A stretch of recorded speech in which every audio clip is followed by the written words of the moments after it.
This monster we hunt, in the mind and body, to confront the evils deep within ourselves and the world, to face our fears, fate, temptations, to save this world and build ourselves up as tempered steel, hammered through the tests of the Almighty and the blockades of the one with the high sins, to confront ourselves and explore curiosity, so with the help of God we may be masters of our own temperament. Rah!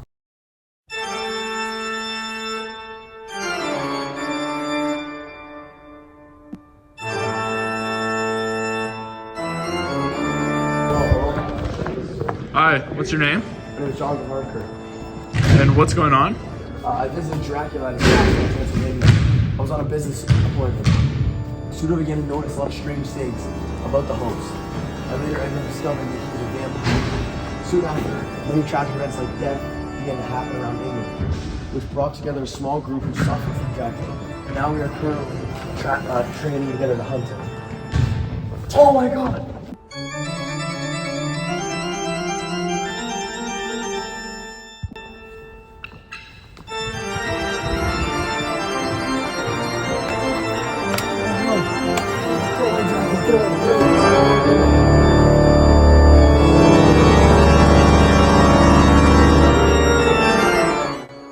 I found an ally who was willing to document our records and turn them into a story.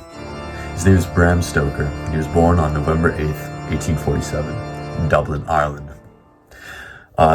Through supernatural occurrences, I found out he's going to die when he's 64 on April the 20th, 1912. Again, supernatural. Don't know how I know that. In his early life, he was the victim of an unknown disease, and so he was mostly bedridden. During this time, however, his mother would often read him grim tales, and this would go on to show in his future works and horror stories like Dracula. After graduating, he became a manager of Irving's Lyceum Theatre, and during that time, he married an actress and developed relations with many literary figures, some of which were William Butler Yeats, Sir Arthur Conan Doyle, and also Oscar Wilde. And this helped him greatly to pursue his creative activities. And finally, the book Dracula was published in 1897.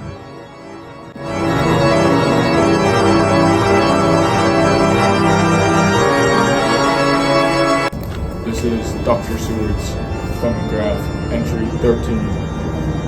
What I found most interesting about everything that happened with Dracula is how it made me question everything I believed in. All my life, I have been a man of science. I believe in learning, medicine, and proof. If something is true, I want to see it with my own eyes, study it, and understand it. But when I saw Dracula, I learned that there are things in this world that science cannot explain. When Lucy first became sick, I looked for the cause. I checked her pulse and her blood. I thought it was one simple illness that I could cure. But no matter what I did, she only grew weaker. Then I saw the two small marks on her neck, and I began to think something strange was happening, something beyond what I could explain. I remember saying, it is the fault of our science that it wants to explain all, and if it explain not, then it says there is nothing to explain. That means sometimes when science cannot explain something, people pretend that it's not real. But that is not true. Just because we don't understand something doesn't mean it does not exist. When I told the others that Lucy was attacked by a vampire, they thought I had lost my mind. But I said to them, do you not think that there are things which you cannot understand, and yet which are? What I found so interesting about Dracula himself was how he looked like a normal man. He spoke kindly, he was polite. But behind that face, there was something evil, something old and powerful. He could move through shadows, control wolves, and turn into mist. To me, it was both terrifying and fascinating. It made me realize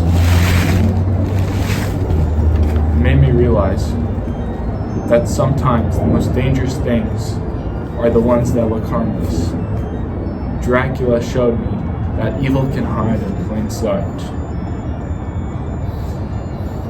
I also found it interesting how much courage it took for us to face him. Each of us, Jonathan, Mina, Arthur, and others, had to look at what we feared most and still kept going. We were scared, yes, but our curiosity and our hope gave us strength. We all made mistakes along the way, but each mistake taught us something new about the Count and his powers, his weakness, and even about ourselves. Dracula also made me think about how science and old stories are not so far apart. For years, people told tales of vampires and monsters, and most of us laughed. But I learned that many old legends come from some truths. That means there will always be things we don't fully understand, but we can still learn a little more each time. Curiosity. The need to know more is what kept me going. I wanted to find answers, even when they were frightening. I think curiosity is one of the best and most dangerous parts of being human. It pushes us to explore, to question, to find the truth, but it can also lead us into danger if we are not careful. Jonathan's curiosity led him into Dracula's castle, where he almost died. But at the same time, curiosity also helps us. So curiosity is both our weakness and our strength. What I found also most about my time with Dracula is how it changed how I saw the world. I learned that science is powerful, but it cannot explain everything. I learned that courage and curiosity together can lead us to the truth. And I learned that evil is real, but so is goodness, friendship, and hope. Dracula was a monster, yes, but he also opened my eyes. He reminded me that there is so much more in this world we still do not understand.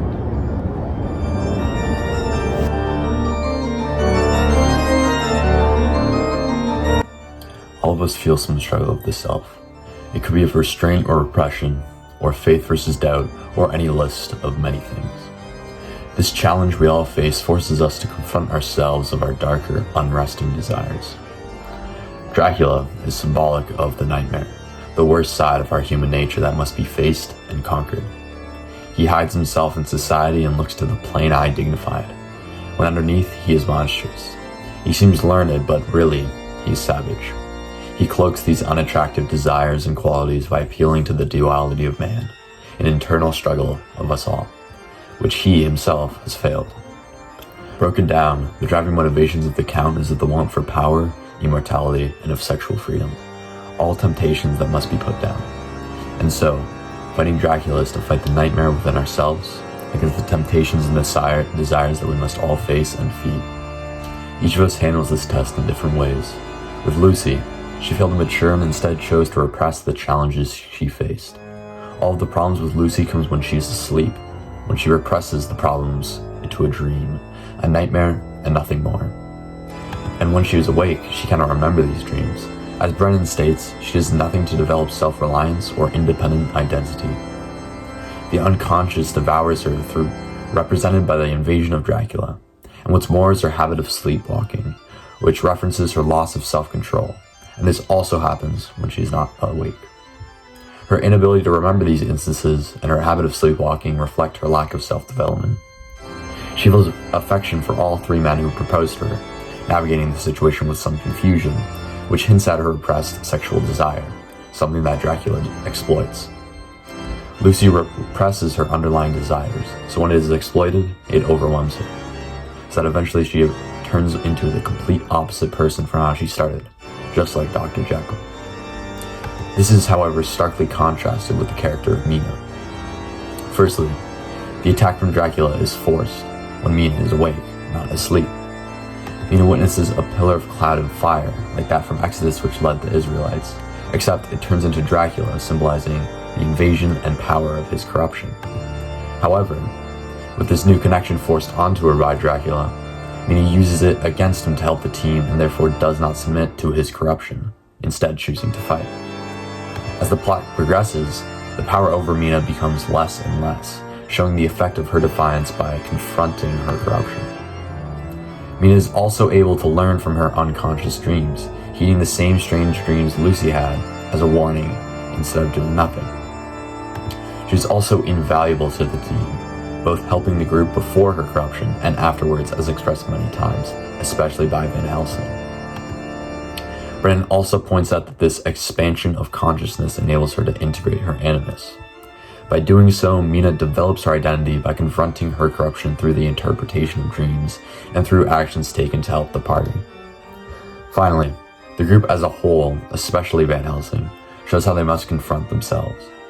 After Lucy is turned, the group combines science and faith to combat their fears and chaos.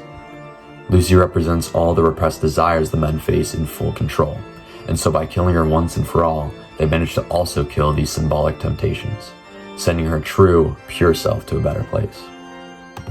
This experience and others leading up to it from this point reveal the fear they all hold. It is through their rationality, use of science, and reliance on religion which allow them to defeat these obstacles within themselves. The group often logically comes up with plans and executes them with tools like Winchester rifles or crucifixes. They also mentally place themselves in a position of duty out of faith to defeat Dracula, things that Dracula himself he does not have. Again, as mentioned before, he's driven by power and immortality and other temptations.